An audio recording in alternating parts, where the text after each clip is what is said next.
أعوذ بالله من الشيطان الرجيم بسم الله الرحمن الرحيم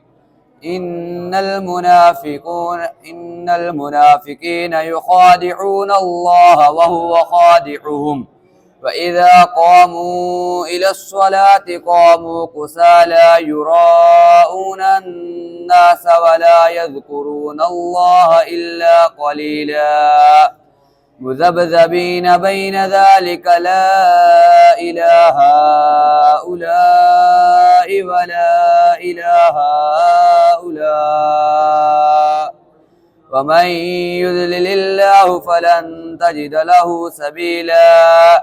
يا أيها الذين آمنوا لا تتخذوا الكافرين أولياء من دون المؤمنين أتريدون أن تجعلوا لله عليكم سلطانا مبينا